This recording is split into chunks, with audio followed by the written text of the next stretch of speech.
everybody got to do. Hey everyone, this is Rachel. Thanks for clicking on my video. And I came in today to talk about Miss Monique. Y'all, the latest is she wants us to boycott Netflix.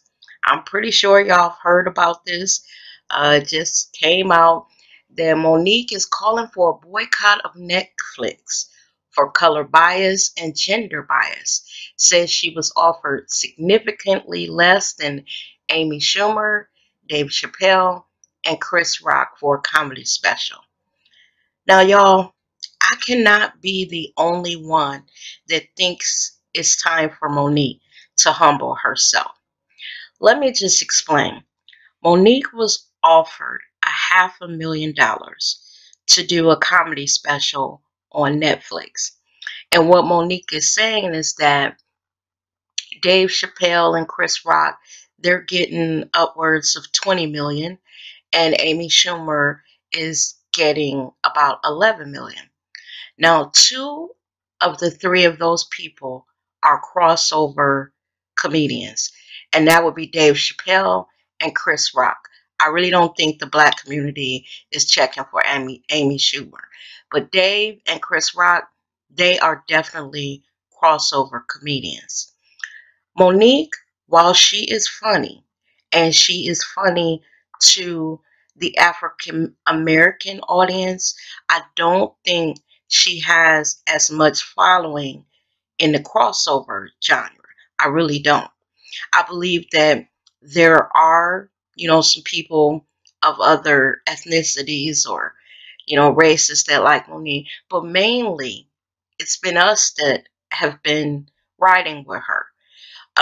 She is one of the original queens of comedy. She does have an Oscar. She does have a lot of movies under her belt, but not so much crossover movies. And I think that's what the problem is. I think that when Monique won that Oscar, Monique believed that that was her ticket, to stardom. Her star was going to rise, which a lot of people believe that. But I believe that Monique is kicking her own self in the ass when she talked about Oprah, Tyler Perry, and Lee Daniels. That didn't do her any favors. It kind of blackballed her more in the industry. And then I don't think that her husband helps. If I was Monique, what I would have done is I would have taken that $500,000, went on there and killed it, and showed everybody what I was made of. I think that Monique is more worried about the money and what everyone else is making instead of paying attention to her craft. Monique is a good comedian. She really is. I actually like her. But I think that at some point you need to humble yourself and maybe start over.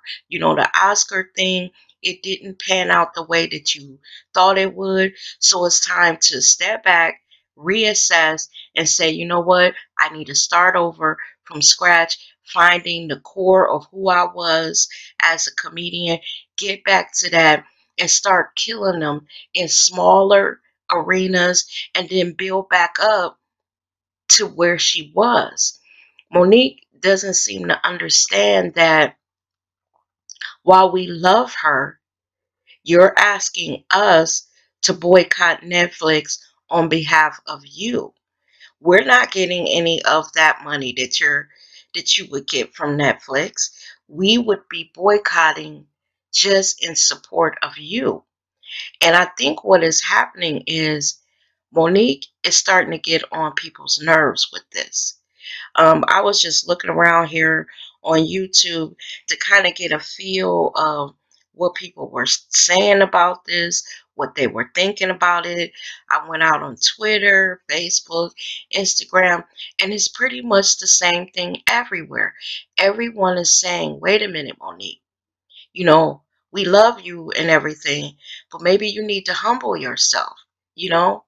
Maybe you think a lot more highly of yourself than what the general public does.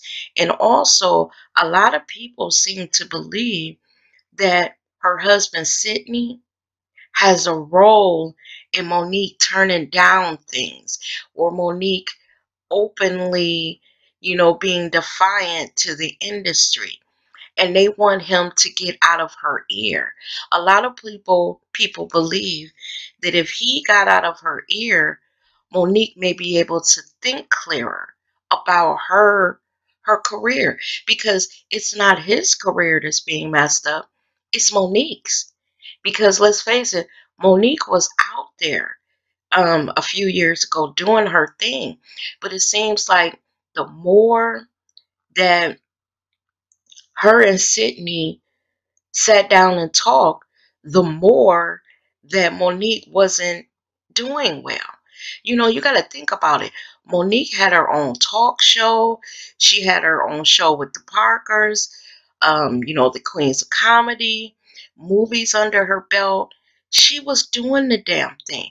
But it seems like when this Sydney came along, something somewhere he has some control over her. Monique started having money problems and tax problems and all kind of problems. You know, it just affected her. And it seemed like before Monique got with him, she wasn't having all these problems. So our only deduction is a lot of this has, something to do with his influence on her in some way.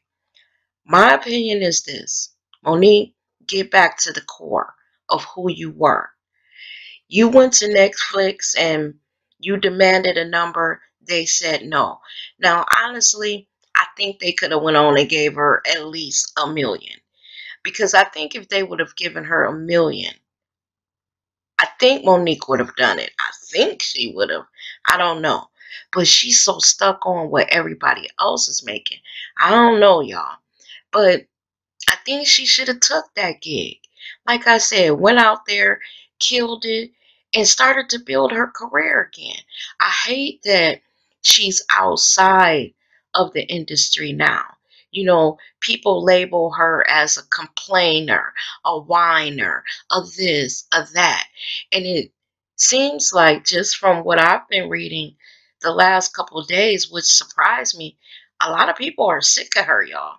They are not trying to get rid of their Netflix subscriptions or paying any damn attention to her.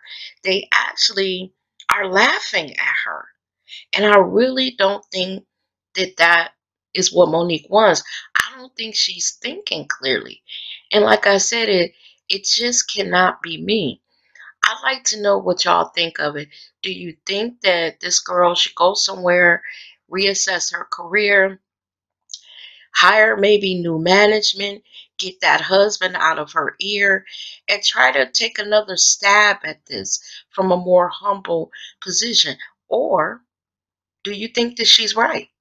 Do you think that what Netflix offered her was a slap in the face, and how dare they offer this Oscar-winning performer this little bit of money, and that she deserved more and she should have turned it down? Let me know down in the comments what y'all think. As always, thanks for watching the video, and I will see you in the next one. Bye-bye now.